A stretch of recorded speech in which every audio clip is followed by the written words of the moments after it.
Es evidente que en el marco territorial hoy, digamos, el Estado autonómico presenta serias dificultades para adaptarse, toda vez, y aquí a mí me gusta mucho la interpretación del profesor Pérez Royo, toda vez que una buena parte de los mecanismos de mediación entre poderes autonómicos y el poder central fueron dinamitados cuando la sentencia del Tribunal Constitucional contra el Estatut de Cataluña deja sin elementos compensatorios la relación entre los diferentes poderes en España. Esto es, en una relación de arbitrariedad.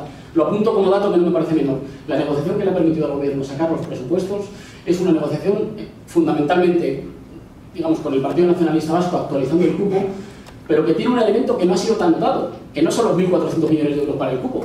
Es que es una negociación que por primera vez no se hace en clave técnica, sino en clave abierta y descarnadamente política. Digo, no hay nadie que intente evitar que esa negociación no es un cálculo, digamos, de cuánto es lo que le costaría a la administración vasca la pertenencia. No, es una actualización directamente política en una mesa de negociación. Eso no es un síntoma de fortalecer el Estado autonómico, es un síntoma de que entra en un, digamos, en un momento de negociación directa que me parece que muestra claramente una debilidad. Una vez que las políticas de ajuste y las reformas laborales han destruido la negociación colectiva y, digámoslo claramente, el derecho a tener derechos en los puestos de trabajo, sustituido por el miedo y la puja por los salarios más baratos, se ha destruido la posibilidad del ejercicio de la ciudadanía en los centros de trabajo. Eso no es una cosa menor. Era la otra pata del acuerdo constitucional. La pata, digamos, social del acuerdo constitucional, que hoy está seriamente dañada. La destrucción de la negociación colectiva no es un dato anecdótico, es un dato que afecta directamente a los elementos de equilibrio del acuerdo constitucional. A esto hay que sumarle la dificultad de pensar el disfrute de los derechos sociales exclusivamente vinculados al empleo. Y esto está pasando en toda Europa. La crisis de los modelos de bienestar asociados solo al disfrute del empleo, toda vez que parece que el desarrollo de las nuevas tecnologías dificultan políticas de pleno empleo, pero todavía tenemos un marco legislativo que asocia el disfrute de derechos sociales al tener un empleo. En último lugar, la pertenencia no a Europa, a esta Unión Europea, ha tenido elementos muy positivos en términos de desarrollo regional y de compensación de una posición subalterna de partida de España, pero también ha tenido elementos de dirigir nuestra Constitución en un sentido que no estaba previsto por el constituyente.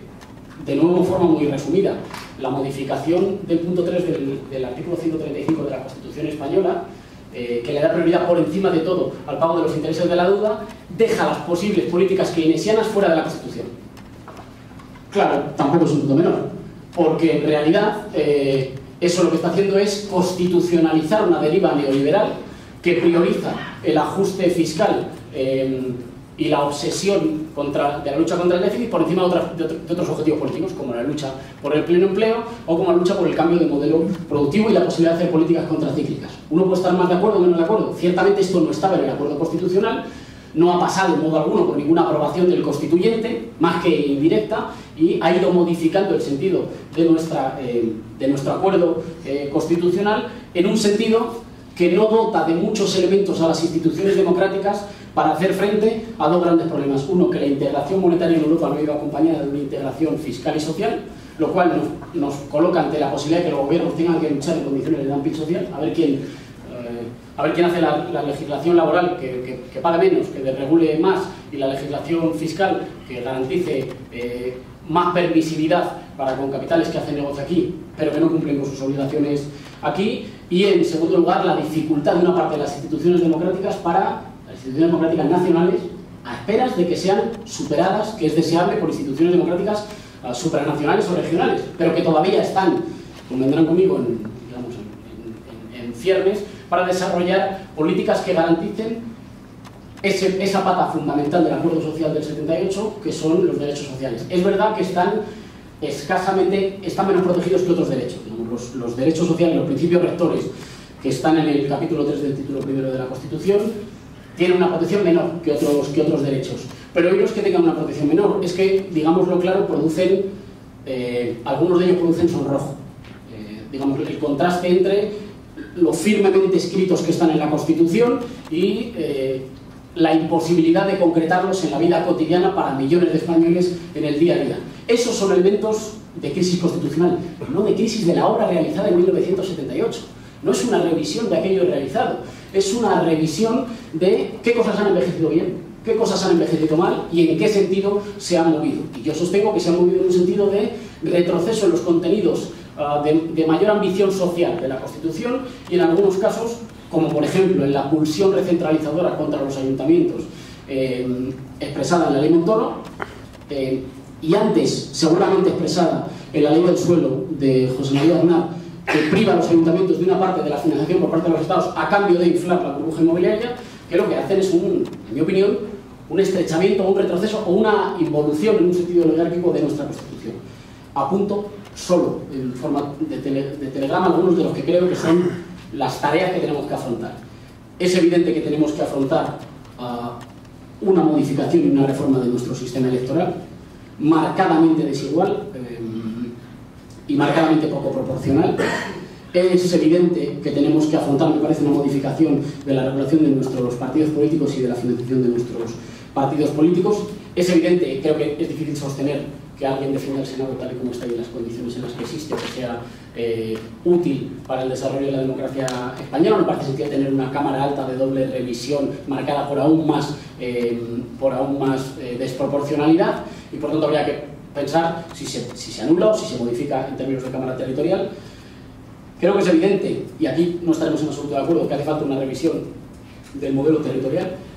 En mi opinión, eso implica asumir relaciones asimétricas entre unidades políticas que son asimétricas. No todas las comunidades autónomas tienen voluntad nacional, las que lo han expresado y lo expresan con una cierta voluntad mayoritaria necesitan de un acuerdo. Yo ahí habría echado de menos que el gobierno español ofreciera algún tipo de acuerdo. Es evidente que el constituyente, como decía antes, no pudo prever el problema grave de corrupción en nuestro país y que hace falta medidas más duras, quizá también incluidas en la Constitución.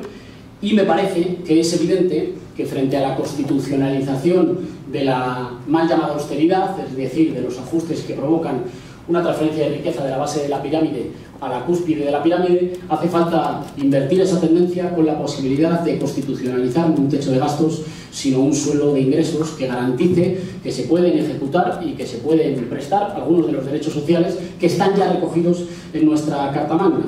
En el año 2015 el ingreso público en España era del 38% del PIB, mientras que la media de la Unión Europea era casi de 46,7, creo, casi del 47%. Es evidente que hay una desproporción que lastra seriamente las posibilidades de desarrollo de un estado de bienestar que es, insisto, por lo menos la mitad de las razones de la lealtad y de la adhesión al acuerdo constitucional del 78.